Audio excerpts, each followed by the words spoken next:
എനിക്ക് ഈ യാത്ര തുടർന്ന് നയിക്കാനുള്ള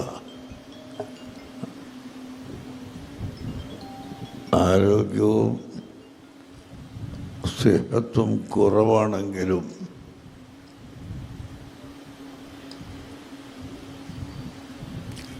ഇന്നത്തെ കാലഘട്ടത്തിൻ്റെ അനിവാര്യത മനസ്സിലാക്കി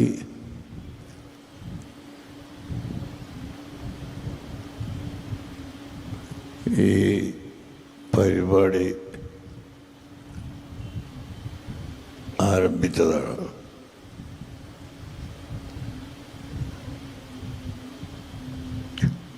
ബഹുമാനപ്പെട്ട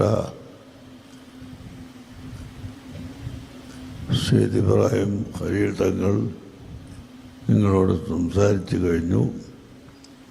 ഇനി ഇൻഷാ അല്ലാഹ് പേരോട് അബ്ദുറഹ്മാൻ സഖാഫി സുദീർഘമായി നിങ്ങളോട് സംസാരിക്കും. ഞാൻ ഇതിൽ നിർബന്ധമായി ഭാഗവാക്കാകുന്നത് സമസ്ത കേരള ജമിയത്തുൽ ഉലമയിൽ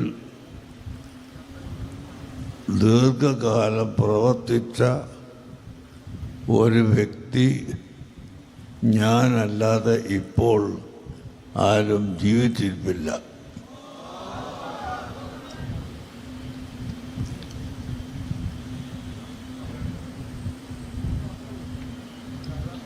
അതുകൊണ്ട് ആ സംഘടനയെ ചെറിയ നിലയിൽ നിങ്ങളെ മനസ്സിലാക്കി തരണമെന്ന് ഉദ്ദേശിച്ചത് കൊണ്ടാണ്.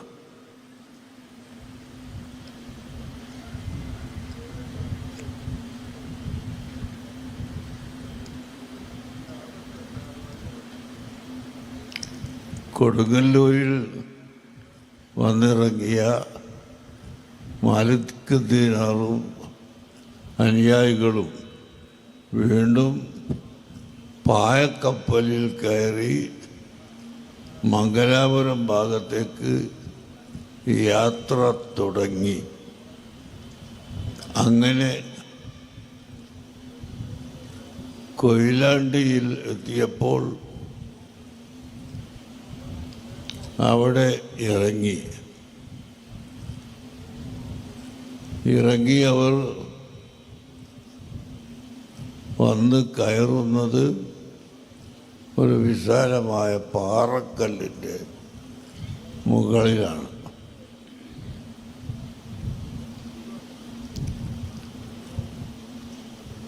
വന്നിറങ്ങിയ ഉടനെ വുളൂ ചെയ്ത് എല്ലാവരും സുന്നത്ത് നിസ്കരിക്കുന്നു. ഇത് ദൂരെ നിന്ന് ഒരു ഹിന്ദു സഹോദരൻ നോക്കിക്കാണുകയാണ്. അദ്ദേഹത്തിൻ്റെ പേർ അപ്പു എന്നായിരുന്നു. അപ്പു ഇതാരാണ്? ഒരു പുതിയ കൂട്ടർ, നമ്മുടെ രാജ്യത്തൊന്നും ഇല്ലാത്ത ഒരു മുഖമാണല്ലോ ഇവരുടേത്. ഇവരാരാണ് എന്നിങ്ങനെയൊക്കെ ചിന്തിച്ചെങ്കിലും മനുഷ്യരാണല്ലോ. അതുകൊണ്ട് അവർക്ക് ഓരോ ഇളനീർ കൊടുക്കാം. ആ ഫാനൊന്ന് അങ്ങോട്ട് തിരിച്ചാൽ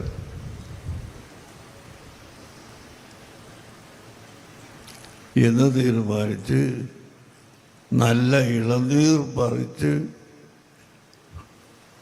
ഇവരുടെ അടുക്കൽ കൊണ്ടുവന്നു. അപ്പോൾ ഇതങ്ങോട്ട് കൊടുത്താൽ ഉടനെ വാങ്ങി കുടിക്കേണ്ട അവസരമാണ്. പക്ഷേ അവർ അന്വേഷിക്കുന്നു, നീ ആരാണ്?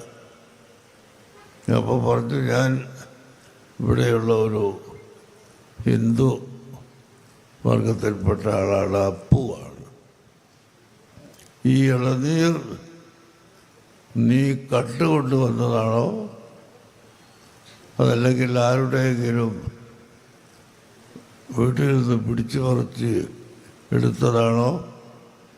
അദ്ദേഹം പറഞ്ഞു, അല്ല, എൻ്റെ സ്വന്തം പറമ്പിൽ നിന്ന് ഞാൻ പറിച്ചു കൊണ്ടുവന്നത്. എന്താണ് നീ ഇത് കൊണ്ടുവരാൻ കാരണം? ഞങ്ങളെ കണ്ടപ്പോൾ പേടി തോന്നിയോ?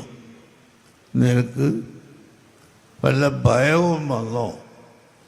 അങ്ങനെ ഭയപ്പെട്ടിട്ട് ആണോ നീ കൊണ്ടുവരുന്നത്? അദ്ദേഹം പറയുന്നു, ഞാൻ അങ്ങനെ ഒന്നും കൊണ്ടുവന്നതല്ല. നിങ്ങളെ കണ്ടപ്പോൾ യാത്രക്കാർക്ക് വളരെ ദാഹവും വിശപ്പുമൊക്കെ ഉണ്ടാകും. ഒരു ഇളനീര് കൊടുത്താൽ അതിൻ്റെ വെള്ളം കുടിക്കുകയും അതിൻ്റെ കാമ്പ് ഭക്ഷിക്കുകയും ചെയ്യാം. എന്ന നിലക്ക് ഞാൻ പറിച്ച് കൊണ്ടുവന്നതാണ്, നിങ്ങൾ സ്വീകരിക്കണം എന്ന് പറഞ്ഞപ്പോൾ എല്ലാ അന്വേഷണവും നടത്തി ഇത് അനുവദനീയമാണ് എന്ന് ബോധ്യപ്പെട്ടതിന് ശേഷം മഹാന്മാർ ഈ ഇളനീർ വാങ്ങി കുടിച്ചു. സഹോദരങ്ങളെ, ഇവരുടെ ഈ സൂക്ഷ്മത കണ്ട് ഈ അപ്പു എന്ന സഹോദരൻ പിന്നീട് ഇസ്ലാം മതം സ്വീകരിക്കുകയുണ്ടായി. കിട്ടുമ്പോഴേക്ക് വാങ്ങിയോട്ട് കുടിച്ചതല്ല. ഇത് ഹലാലാണോ ഹറാമാണോ, കട്ടതോ പിടിച്ച് പറിച്ചതോ ആണെങ്കിൽ ഹലാൽ ആകൂല, സ്വന്തമാണെങ്കിൽ ഹലാലാകും. അതുതന്നെ ഇവരെ കണ്ട് പേടിച്ചിട്ടാണെങ്കിൽ അത് ആദ്യം തീർക്കണം. ഞങ്ങൾ പേടിക്കേണ്ട ഒരു കൂട്ടരൊന്നുമല്ല, ഞങ്ങൾ ഇവിടെ യുദ്ധത്തിന് വന്നതും അല്ല. ഏതായാലും ആ സഹോദരൻ ഇസ്ലാം മതം സ്വീകരിച്ചു എന്നാണ് ചരിത്രത്തിൽ കാണുന്നത്. എന്തുകൊണ്ടാണ്? ആ മഹത്തുക്കളുടെ സൂക്ഷ്മത, ഞങ്ങൾ കുടിക്കാൻ പറ്റുമോ ഇല്ലേ എന്ന സൂക്ഷ്മത ഇത്രയും അധികം കണ്ടപ്പോൾ ഇവർ നല്ല മനുഷ്യന്മാരാണ് എന്ന് പറയുകയും ആ നല്ല മനുഷ്യരോടൊപ്പം ഞാനും ചേർന്നെങ്കിലോ എന്ന് ചിന്തിക്കുകയും ചെയ്തുകൊണ്ട് അദ്ദേഹം ഇസ്ലാമായി എന്നാണ് ചരിത്രത്തിൽ പറയുന്നത്.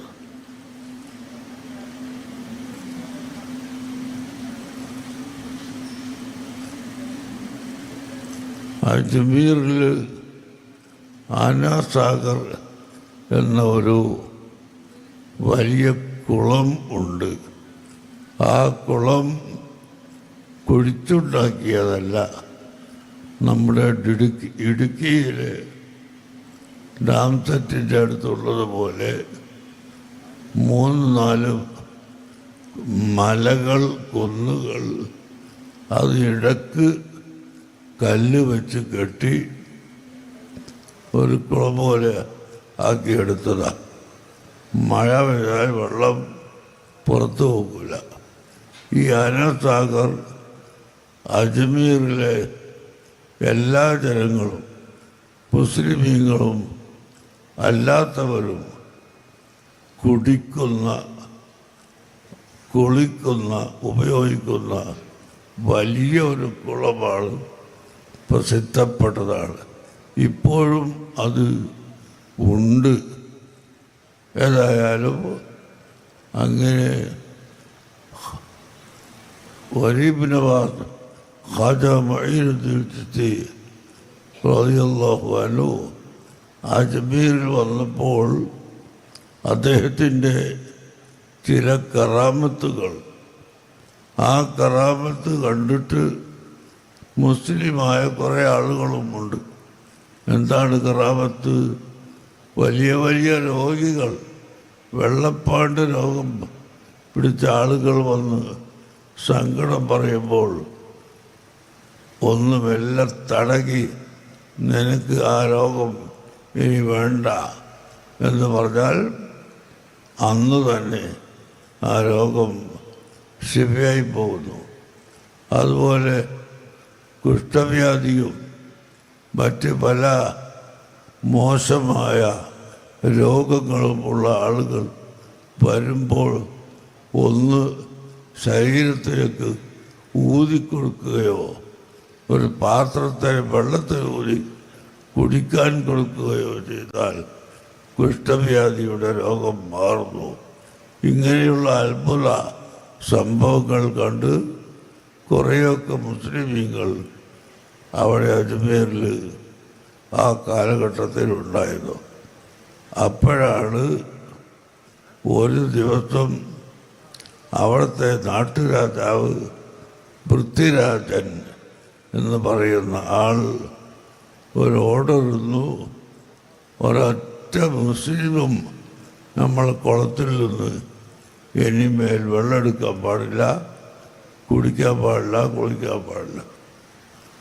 ഈ വിവരം ബഹുമാനപ്പെട്ട ഖാജാ തങ്ങളോട് വന്ന് പറഞ്ഞു. ജനങ്ങൾ നമ്മളെ രാജാവ് ഇങ്ങനെ പറയുന്നുണ്ട്, നമ്മളെന്ത് വേണം? അതിനെ എതിർക്കുകയാണോ വേണ്ടത്, അല്ലെങ്കിൽ സ്വീകരിക്കുകയാണോ വേണ്ടത്? ബഹുമാനപ്പെട്ടവർ പറഞ്ഞു, രാജാവല്ലേ പറഞ്ഞത്, അതുകൊണ്ട് നമ്മളത് സ്വീകരിക്കാം.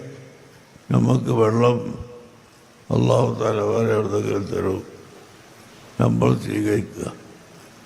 ഒരു കൂസ് വെള്ളം, ഒരു പാത്രം വെള്ളം നമുക്ക് തരുമോ എന്ന് ചോദിച്ച് അത് സമ്മതിച്ചാൽ ആ കൂതിലെ വെള്ളം മുക്കി എൻ്റെ അടുത്ത് കൊണ്ടുവരണം എന്നും പറഞ്ഞു. സഹോദരങ്ങളെ, ഇതേ പ്രകാരം ഒരു കൂത്ത് വെള്ളം ഖാജാ തങ്ങളുടെ സന്നിധാനത്തിൽ കൊണ്ടുപോയി വെച്ചു. നാളെ മുതൽ ഒരൊറ്റ മുസ്ലിമും ആ കിലോമീറ്റർ നീളവും വീതിയും ആഴവുമുള്ള കുളത്തിൽ നിന്ന് എടുക്കുകയില്ല എന്ന് എല്ലാ മുസ്ലിമുകളും തീരുമാനിക്കുകയും ചെയ്തു. നേരം വെളുത്ത് പിറ്റേ ദിവസം നേരം വെളുത്ത് നോക്കിയപ്പോൾ ആ കുളത്തിൽ ഒരു തുള്ളി വെള്ളം പോലുമില്ല. ഉണങ്ങിപ്പോയിരിക്കുന്നു, വറ്റിപ്പോയിരിക്കുന്നു. ഇത് മറച്ചു വെക്കാൻ പറ്റിയ ചരിത്രമല്ലല്ലോ. നമ്മുടെ ഇന്ത്യ രാജ്യത്ത് ഉണ്ടായ ചരിത്രമാണ്. അത് സാക്ഷിയായി തെളിവുകളായി പല രേഖയും നമ്മുടെ കൈവശം ഉണ്ട്. ഖാജാ തങ്ങൾ പറഞ്ഞു, വെള്ളം പറ്റി എന്ന് പറഞ്ഞപ്പോൾ എല്ലാവരും കൂടി ഓടി വന്ന് ഖാജയുടെ അടുത്ത് വീണ് മാപ്പ് ചെയ്യണം. ഇനി ഇന്നു മുതൽ മുസ്ലിമിനും അമുസ്ലിമിനും എല്ലാവർക്കും ഇതിൽ സമാവകാശമാണ് ഉള്ളത്. അതുകൊണ്ട് വെള്ളം ഞങ്ങൾക്ക് മടക്കിത്തരണം എന്ന് പറഞ്ഞപ്പോൾ ഈ ഒരു കൂത്ത് വെള്ളം, പാത്രം വെള്ളം അവിടെ കൊണ്ടുപോയി ഒഴിച്ചു. ഉണങ്ങി വറ്റിപ്പോയ ആ കുളം വീണ്ടും പഴയതുപോലെ വെള്ളം ഉണ്ടായി. അവിടുത്തെ കറാമത്ത് കൊണ്ട് ഒരു അസാധാരണ സംഭവം അവിടെ ഉണ്ടായി നടന്ന് അന്ന് ആദ്യമായി ഇസ്ലാം മതം സ്വീകരിച്ചത് പൃഥ്വിരാജൻ എന്ന് പറയുന്ന രാജാവിൻ്റെ ഉപദേഷ്ടാവായിരുന്ന ഒരു സന്യാസിയാണ്. അയാൾ ആദ്യമായി ഇസ്ലാം മതം സ്വീകരിച്ചു. ഇതൊരു സാധാരണ മനുഷ്യന് കഴിയുന്ന ഒന്നല്ല. ഇതെന്തോ ഒരു അത്ഭുത സംഭവം ഇതിൻ്റെ പിന്നിലുണ്ട് എന്ന് അദ്ദേഹം ചിന്തിക്കുകയും അങ്ങനെ ലാ ഇലാഹ ഇല്ലല്ലാഹ് മുഹമ്മദുർ റസൂലുള്ളാഹ് എന്ന ഈ കലിമത്തു തൗഹീദ് മനസ്സിലാക്കുകയും അത് അറിയുന്ന ആളുകളെ അടുക്കൽ ചെന്ന് ഇസ്ലാം മതം സ്വീകരിക്കുകയും ചെയ്യുന്നു. ഞാൻ പറഞ്ഞതിൻ്റെ താല്പര്യം അങ്ങനെ ചില ഔലിയാക്കളുടെയും മഹാത്മാക്കളുടെയും കറാമത്ത് കൊണ്ട് സ്വന്തം ചിന്തിച്ച് ഇസ്ലാമിലേക്ക് വന്നതല്ലാതെ ഇവിടെ ആരെയും അടിച്ചമർത്തി മുസ്ലിമാക്കിയിട്ടില്ല. അതാണ് ലോകത്തിൻ്റെ ചരിത്രം.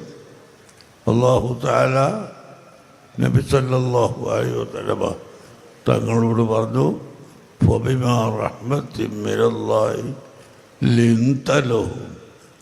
തങ്ങൾ അല്ലാഹുവിൻ്റെ റഹ്മത്തായ കാരണത്താൽ വമാ അർസൽനാക ഇല്ലാ റഹ്മത്തൻ ലിൽ ആലമീൻ, ലോകത്തിന് മുഴുവനും റഹ്മത്തായിട്ടല്ലാതെ തങ്ങളെ നാം അയച്ചിട്ടില്ല എന്നാണ് ഖുർആൻ പഠിപ്പിച്ചത്. നമ്മൾ അങ്ങനെ ഫബിമാ റഹ്മത്തിൻ മിനല്ലാഹി ലിൻത ലഹും, അവിടുന്ന് അള്ളാഹുവിൻ്റെ റഹ്മത്തുൽ ലിൽ ആലമീനായ കാരണം കൊണ്ട് ഈ ലോക ജനതയോട് തങ്ങൾ വളരെ വിനയം കാണിച്ചു.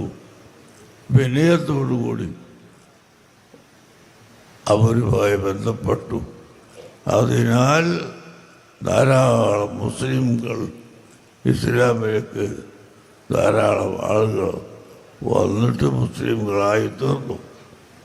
വലൗ കുന്ത ഫള്ളൻ ഗലീദൽ ഖൽബി, തങ്ങളെങ്ങാനും ഒരു ഭീകരവാദിയോ തീവ്രവാദിയോ കടുകടുത്ത സംസാരമുള്ള ആളോ ആയിരുന്നുവെങ്കിൽ എല്ലാവരും അകന്നു പോകുമായിരുന്നു. ഒരൊറ്റ കുട്ടിയെയും ഇസ്ലാമിലേക്ക് കിട്ടുമായിരുന്നില്ല. അങ്ങയുടെ സ്വഭാവം, അങ്ങയുടെ സഹിഷ്ണുത, വിനയത്വം, ഇതുകൊണ്ടാണ് ഇസ്ലാമിലേക്ക് ആളുകൾ കടന്നു വന്നത് എന്ന് പരിശുദ്ധ ഖുർആൻ പറയുന്നു. അതാണ് ആ വിനയവും സ്വഭാവവും ലോകത്തിൻ്റെ മുമ്പിൽ വെച്ചു കൊടുക്കലാണ് നമ്മുടെ ഇതുപോലുള്ള യാത്രയുടെ ലക്ഷ്യമെന്ന് ഞാൻ ആദ്യമായി നിങ്ങളെ ഓർമ്മപ്പെടുത്തുന്നു. ഞാൻ കൂടുതൽ സംസാരിക്കാൻ സാധിക്കാത്തത് കൊണ്ട് ബഹുമാനപ്പെട്ട പേരോട് അബ്ദുറഹ്മാൻ സഖാഫിക്ക് സ്റ്റേജ് ഒഴിഞ്ഞു കൊടുത്ത് ഞാൻ എൻ്റെ പ്രസംഗം നിർത്തുകയാണ്. പല സംഭവങ്ങളും ഈ തൃശ്ശൂർ ജില്ലക്കാർക്ക് ഇവിടെ കഴിഞ്ഞുപോയ വലിയ വലിയ ആലിമ്യങ്ങളെയും സയ്യിദന്മാരുടെയും ചരിത്രം പഠിച്ചാൽ തന്നെ നമുക്ക് മനസ്സിലാക്കാൻ സാധിക്കും. അല്ലാഹു സുബ്ഹാനഹു വ തആല ആ സാദാത്തുക്കളുടെയും പരമാക്കളുടെയും മാതൃക സ്വീകരിച്ചുകൊണ്ട് ജീവിക്കാൻ നമുക്ക് തൗഫീഖ് നൽകുമാറാകട്ടെ.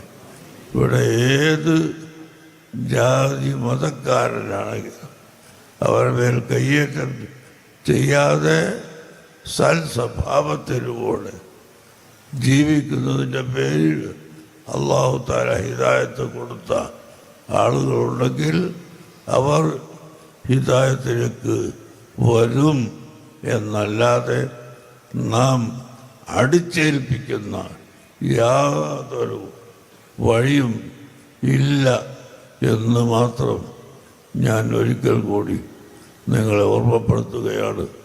അർഹമുർ റഹീമായ അല്ലാഹ്, ഞങ്ങൾ വളരെ ബുദ്ധിമുട്ടിയാണ് ഇങ്ങനെ ഈ പരിപാടി സംഘടിപ്പിക്കുന്നത്. നീ സ്വീകരിക്കണം അല്ലാഹ്. ഞങ്ങളുടെ സംഘടനാ ശക്തിയും പ്രവർത്തനവും ദീനിനു വേണ്ടി ഉപയോഗിക്കാൻ നീ തൗഫീഖ് ചെയ്യണം അല്ലാഹ്. 100 കൊല്ലത്തിൻ്റെ അപ്പുറം ഞങ്ങളുടെ മുൻഗാമികളായ ആലിമീങ്ങൾ സമസ്ത കേരള ജംഇയ്യത്തുൽ ഉലമ എന്ന പേരിൽ ഉലമാക്കളുടെ സംഘടന ഉണ്ടാക്കി ഓരോ അവസരത്തിലും ആവശ്യമുള്ള നിർദ്ദേശങ്ങൾ നൽകി ജനങ്ങളെ അഹ്ലുസുന്നത്തി വൽ ജമാഅത്തിൽ അടിയുറപ്പിച്ച് നിലനിർത്തിയത് കൊണ്ടാണ് ഇന്നും ഇസ്ലാം ഇവിടെ നിലനിൽക്കുന്നത്. മാത്രമല്ല, കേരളമല്ലാത്ത മറ്റ് സ്റ്റേറ്റുകളിലൊന്നും കാണാത്ത ഇസ്ലാമിക ചൈതന്യം ഈ കേരളത്തിൽ കാണുന്നതും ഈ ഉലമാക്കളുടെ പ്രവൃത്തി കൊണ്ടാണ്. റബ്ബേ, അതിനെ നിലനിർത്താൻ ഞങ്ങൾക്ക് നീ തൗഫീഖ് നൽകണം അല്ലാഹ്. അതിനുവേണ്ടി സഹകരിക്കുന്ന എല്ലാ ആളുകൾക്കും നീ റഹ്മത്ത് ചെയ്യണം അല്ലാഹ്. ഇവിടെ ഈ കുട്ടികൾ, വളണ്ടിയർമാരായ ചെറുപ്പക്കാർ വളരെയധികം കഠിനാധ്വാനം ചെയ്ത്, അതുപോലെ നമ്മുടെ